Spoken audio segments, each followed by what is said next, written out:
Welcome to the Plugged In Golf Podcast. I'm your host, Matt Saturnis. In this episode, I'm going to talk with Club Champion founder Nick Sherburne about their Fitter Copilot software, which is an AI program that takes all of the data from all of the fittings they do across the entire company and uses that to help their fitters do a better job to find the right fit for each individual golfer. It's a great interview. I think you're going to be really interested by what this technology is doing, what it's offering to fitting, how it's pushing the technology of fitting forward. Before we get into that, I'll do two things here. I want to, first of all, let you know this week's episode is brought to you by ShotScope. ShotScope, if you're looking for a holiday gift for a golfer, or if you're looking for a suggestion for somebody who wants to buy something for you, tell them to get you a ShotScope, whether that's a V5 watch, an X5 watch, if you want one of their lasers. There are loads of great products that are going to help you play better, smarter golf. I really think getting into shot tracking is one of the best things you can do to lower your handicap, to shoot better scores, and just enjoy the game more, to know more about your strengths, your weaknesses, and where you can start shaving strokes off of your round. You can go to shotscope.com to buy any of those, or you can go to pluggedingolf.com to see reviews of every product they make. Now, the other thing I want to talk about before I get into the interview with Nick, we'll do a quick This Week in Gear. This review went up a couple weeks ago, but I want to talk about this driver, the Tour Edge Exotics E725. This is Tour Edge pushing their MOI over 10,000, which is the big thing for this year, right? We had the Ping with 10K driver, we had TaylorMade with the 10K driver, and this is just super, super fun to hit. I say that a lot. That's kind of it's one of the things that I really look for. Is something fun to hit? And for me, if I'm lucky, I get to hit a lot of different things. But if I'm testing it on the range, and I feel like, man, I don't want to stop. I just want to keep hitting this because it's fun. That means a lot to me, because I think that will probably have the same effect for other people who maybe don't even hit as many new clubs as I do. So this is really a fun to hit golf club. A lot of adjustability with the 10K forgiveness, which is kind of rare. You can see along the back edge here, you've got the draw, neutral, fade weight setting, which is pretty impactful. You also have an adjustable hosel. So you get a lot of ability to control the ball flight with all that forgiveness. It is mid-high launch, mid-high spin. So for players who are high spin, this may not be the longest driver. It may not be optimal in that regard, but there's a trade off, right? There's always trade offs in terms of distance. And more importantly, I will say, don't think that, well, this is higher spin, that must mean it's short. You don't know what you need, or maybe you do. Your people listening to this probably do. But a lot of players are not high spin. A lot of players could use more spin to keep the ball airborne, to keep it straight, to optimize their carry distance. A lot of people are not playing in places where roll is that important. Carry has got to be prioritized because there's no or limited friction in the air, right? When you get the ball on the ground, it's up to, did it rain last night? How tight did they cut the fairways? We really want to prioritize carry distance, and a little more spin can be very helpful with that. So it's a quick little extra word on this driver, which I think is really great. Also, it's $400. With so many drivers going over 600, that's a substantial savings. It comes with some nice shaft options too, as Tour Edge Exotics always does.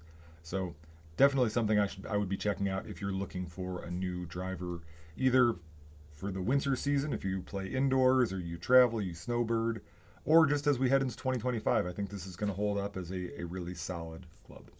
So with that, I will turn it over to the interview, and you can hear from Nick Sherburne about Club Champion's Fitter Copilot.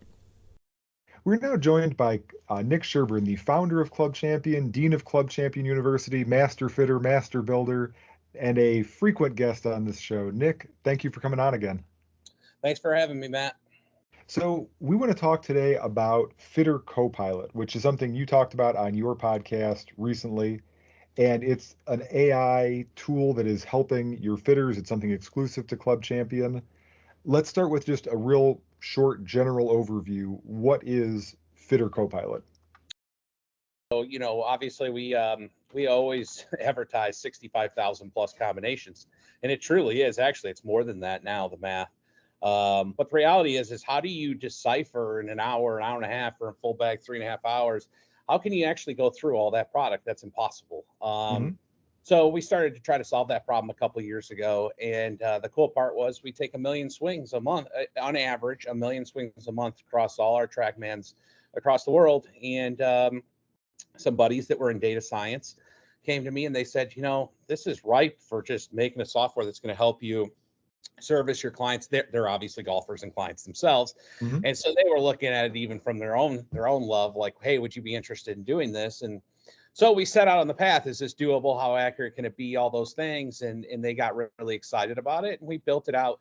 The funny part is we've actually had it for about 2 years now, but we used a year of just really not telling anybody about it so that we could really vet it out. And now we're trying to preach it to the world because it's a really cool technology we have. Yeah. So there's a lot of different threads we want to pull on here, but I want to start with this. Right off the jump, I think the cynic might say, "Well, you've got this technology now. What do I need the fitter for?" So how much work is Copilot doing versus what is left to the fitter? Absolutely. So that's why we call it the co-pilot. The best part about, what's fun about this project for me, I don't come from this world. And so it was a fun project for me to learn the whole AI scope and world Mhm. there. Um, I am not afraid of AI anymore. Not, when everybody gets so concerned with, things might take over the world and all that kind of stuff. Yeah, I guess in the wrong hands, if you set up the algorithm, kind of poorly, you could do some bad shit with it. But the reality of it is it's only so accurate. And it only knows what it's been programmed to know. So long story short, we call it the Copilot because it's never going to replace a fitter. It's just going to make a fitter. It's going to enhance it. It's going to make them like, RoboCop, basically. So it kind of makes them, stronger, faster, all those things. But even like when you look at it, so like when we were vetting this thing out, even the smartest of data scientists we had, they're like, maybe at best you're 90% correct, maybe. And most likely it's less than that in a lot of scenarios. So the reality is they even agree, like you need to be, it's a method of not wasting a bunch of swings on bad product. It's a method of learning products maybe you're not familiar with, or skinning the cat a different way than you did before because some fitter in Washington with Club Champion fit a person this way, and it now teaches you to do that. But it will never replace the fitter. That I can guarantee. Now that I know what I know, online fitting, all that stuff, it's better than nothing, right? Mhm. But it's only so accurate. Yeah, and that's something we talk about a lot. And you and I have talked about this a ton. All the commenters and the people online saying, "Well, what about here are my numbers or here's my age. What should I play?" You still got to get in the bay and hit the clubs. Yeah, Um, so like what's cool about this is like, so you come in and you hit your existing club on the TrackMan. You might not even know we're doing this. Now we tell you this, but you wouldn't know. You're just hitting it, and as the TrackMan pulls that data, it's taken into AI. And once it has that kind of initial set, it goes, okay, based on and it uses a lot of the TrackMan optimizer. So the TrackMan optimizer is obviously me and that's the equation that is optimal for ball flight. Now, getting there sometimes isn't always possible, but that will show you by math what is optimal. So it's using that, and then it's using past fittings. So it's looking at people's swings and then what fit for them, and then kind of giving you recommendations. And as you try those recommendations, it's learning even more as we go and giving recommendations. But like I said, at the end of the day, I've had fits where it led me, to water real quick. And then I've had fits where I'm like, you know what? I'm not loving that. I want to go a little different way. I interject my own, and then it kind of goes on path. And we say that to the fitters, and even the guys that created it, who are golfers and data scientists, they're like, listen, you should not just follow this blindly. mhm. Yes, it has a lot of science and a lot of math behind it, but at the end of the day, there's still an art to it, and you need a fitter to interpret it. Yeah. So it sounds like you have fit with Copilot yourself. Oh yeah, I was the Yeah. original guinea pig. Okay. All Yeah. right. So, like So, I said, this was my baby project. The fitters didn't even know I was working on it. I started this project in the fall of 2021. okay. Yeah. And when you started in fall of 2021, it started with no data, or you used some of the historical So data and kind of managed it? So the first thing we did when my buddy, I mean, this guy's a local Chicagoan, member at Hinsdale Country Club, and a good player, but he's also in this data science world. And he came to me and he goes, Nick, how many does this store swings? I'm like, yeah, every swing we take, it gets stored into the cloud. And he goes, would you be interested in look at this? And that was the first step. He goes, listen, the first step of saying whether we could do this or not would be, can you get us all that data? So we went to TrackMan, and TrackMan was more than willing to work with us on this project. They thought it was very cool, and they got all the data. Well, here's the cool part: when he actually took it back to his team at Inspire 11, they all went nuts because they're like, we typically start with a ton of shitty data. Like a lot of the stuff they do is in like financial networks or insurance networks or things like that are creating like, risk management things and stuff like that. And he goes, we normally get stuck with very boring, but also just terrible data. Believe it Mhm. or not, you have a plethora of great data that's tagged, that has all this stuff. Not to mention, it's fun for us because, we're golfers. And normally we don't get to work on a golf project. In fact, we never have. So, that's how it started. And I was glad to hear that because in my head, I was trying to figure out how are you going to draw these lines? Well, they're like, well, patterns are going to exist in here and we're going to figure all that out. And yeah, I mean, it was a pretty cool project. Nice. And so you've had this now, you said 2021, so the historical data plus about 3 years more. Yep. Do you have any sense how much better Copilot has gotten since you've been adding in data every month? I don't know the exact number, but if you talk, like I still talk, Inspire 11 still involved with us and helps us refine this because we're constantly trying to make it better. Whether it's our user interface for our fitters or better, better getting that algorithm better. So yes, it's gotten better. I don't know how to quantify that. I'd have to ask somebody smarter. But the cool thing is here's what happens every Monday morning at 8 o'clock. I push a button that retrains the software. So what it does is it doesn't do anything live. Okay. Well, live, it's giving you recommendations in the fit and stuff. But as you put new swings in there, it's not reteaching the algorithm. So Mhm. then at the end of the week on Monday mornings at 8, I push retrain. It pulls in everything from the prior week, every fit, every swing, everything we learned, and retrains the software. So yes, it's gotten smarter. I don't know how to quantify it, but definitely smarter. Okay.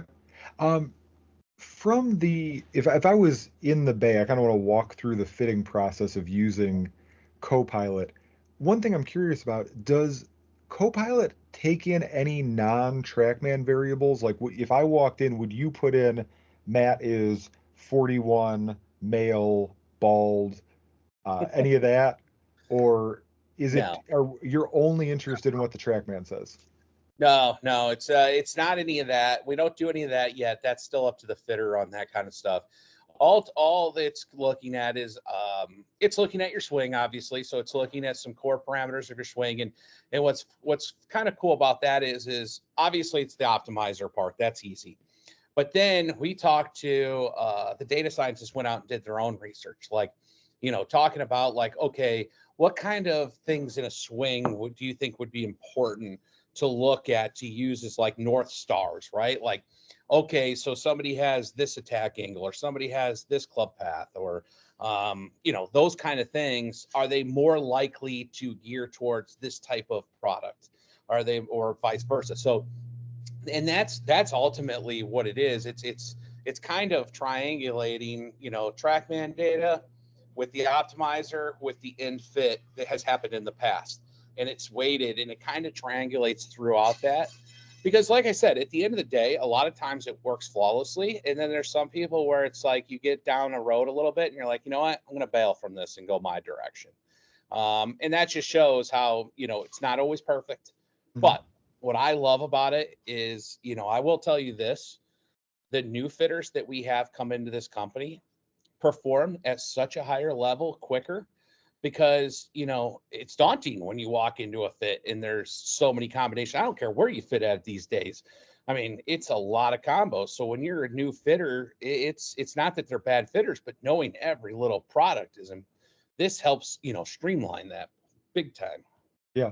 Now that leads me to a question I was going to ask. You guys have a training program that is second to none. You guys do put every fitter through 4 weeks of training before they ever hit the bay.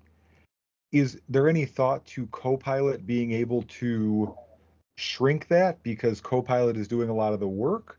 Or is it that, as you said, it's always going to be a Copilot, we still need the pilot to be trained the same way as we always have? Matt, you sound like a PE board member right now. Don't That's say the that. first. That's the That's first rude, question. Nick. The That's the first rudest question is, thing you've ever said to me. you invest 15 grand into every person you bring in for this month. Is there any way we can bring that investment down? And, obviously I joke, they get the importance of it. And it's interesting you say that. I do think over time, this can eliminate a week of that, which would help the people that have to come spend through 4 weeks here. It would help our investment. It would help everybody, to be honest with you. I don't know if I'm there yet, but I definitely can see it because, like I said, it really, because I always joke, part of the 4 weeks being here is learning how to pat your head and rub your tummy, right? It's like, how can you run a TrackMan, run talking to the customer, run thinking about the product? And so you're just doing tons of drills to try to figure out how to make that as smooth as possible. And so this definitely eliminates some of that. And I do think in the future it's going to help us. But I mean, the feedback we get, like, it's hard to teach sometimes old dog new tricks, myself included. So when I first brought this to the fitters, they were a little bit like, well, what are, all the questions you've been asking me. But the new people coming in, oh man, they just rave about it because to them, it takes some pressure off of that first time. And what I like about it with the old fitters, Matt, because you fit for long enough too, you get stuck in biasness. I don't care what you are. We're brand agnostic, and I try to stay as unbiased as possible. Okay. And so do all the fitters for the most part. I don't really know anybody that's like a fanboy too much, right? That being said, you know how to solve certain issues. You got this person coming in with this type of issue. I've solved it 100 times with this. I gravitate towards that, right?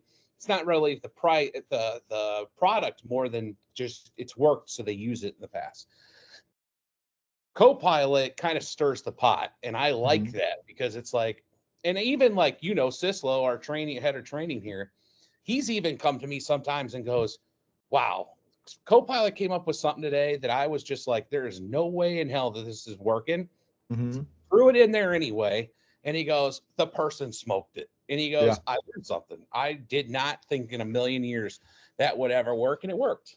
So Yeah. that's kind of cool. I think that's a nice benefit to it too. Absolutely. And I want to come back to that. But before I want to go back to something you were talking about earlier. We were talking about the input from TrackMan and how this works. And you said it's looking for north stars in the swing, right? It's looking for how does angle of attack, how might that inform which driver we pick? How might speed impact which driver we pick? Have you gotten inside of the algorithm enough where this process has changed anything you thought about fitting, where you're looking at certain metrics now that before you thought maybe this isn't that important, but now you think, oh, this is actually really key to something?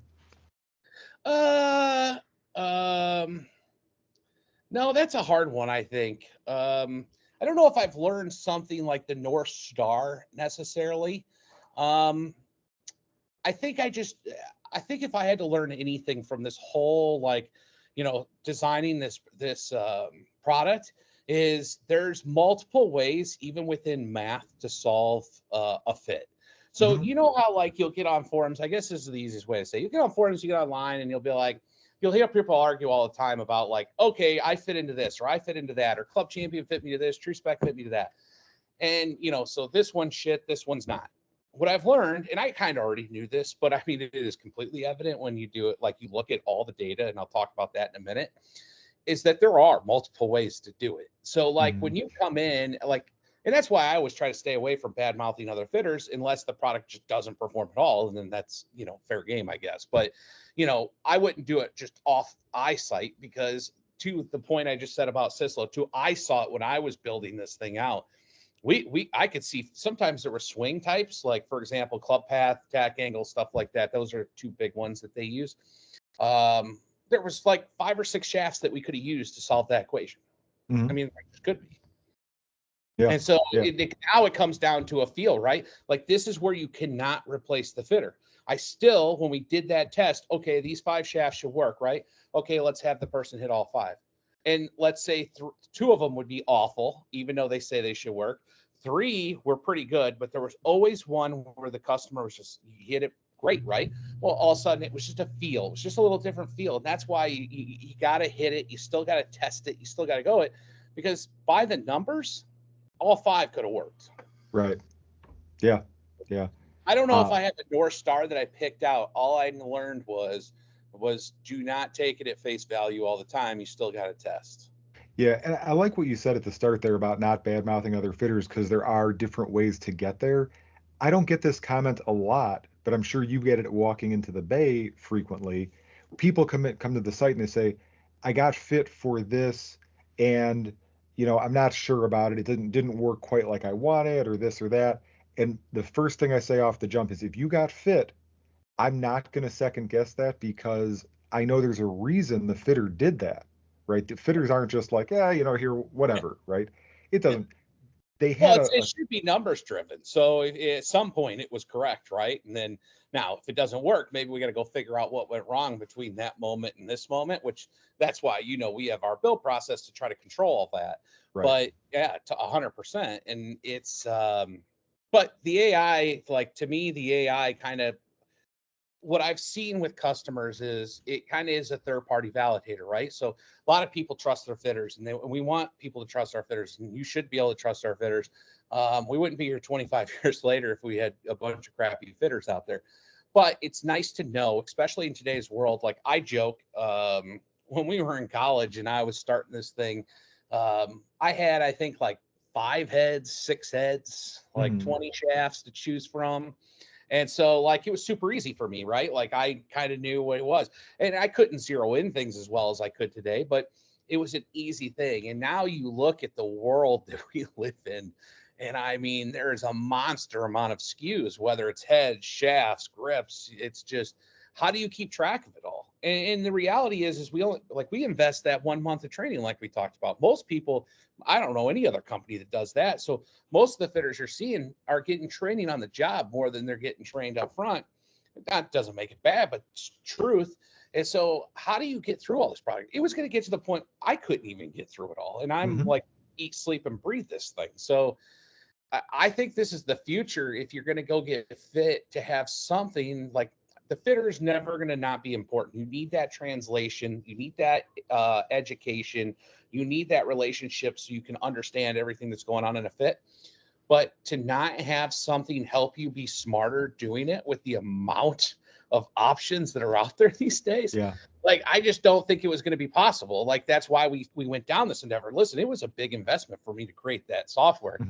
People go, what was it? Well, it helps my fitters be smarter. It helps my fitters in the future as more and more products come out, be even smarter and faster.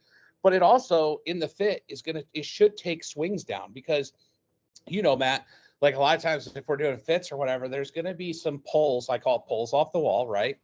That were bad. They were just bad. For whatever reason, I just made a choice to try it, and it's a bad pull, and the person's not hitting it well. Well, hopefully the AI Copilot, well, I know it does, but what I was going for when I built it was, okay, we can eliminate some of these wasted swings on bad pulls as well, because we get the feedback. I mean, almost everybody that's gone through a fit, they're tired when they're done. So we'd rather have them be fresher and be efficient, not waste their time and energy. Now, man, that was a professional transition because I read the press release for Copilot, and the first thing it said, I think, was we want to help people get through their fits faster so that they are fresh. Have you guys taken any data on has Copilot reduced the time of a fitting or the number of swings? Yes, it has. And so we changed our full bag from 3.5 hours to 2.5 hours. Mhm. Oh, sorry, 3 hours. So we took it down a half hour already, and we're taking down our individual fits 15 minutes. The Mhm. goal is to get to an hour, but the goal is not to rush our customers either. Like, we want to get the fit right. Like, Right. time is just time. I tell customers all the time, they're like, if you get done, some fitters, a lot of the customers, if you get done in less than an hour and a half, they love you. But there are some people that are like, well, we still got 15 minutes left. I'm like, well, we got the answer. Why would we? I mean, if you want to sit here and swing for another 15 minutes, then let's do it. But because our goal is not to rush anybody.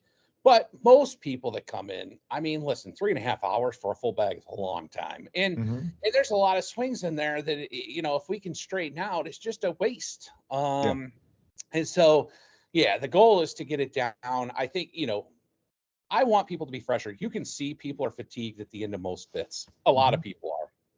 And so, if you can keep them fresh and keep their mind going and they're having more fun, the better off you're going to be. It also allows us, from a business standpoint, to fill in more spots. Okay. So, like, we can get more fits in the day because it's very hard in our business. Like, we can't do a PGA Superstore footprint with a million bays in there. Right. Uh, there's just certain business plans. Our business plan cannot do that.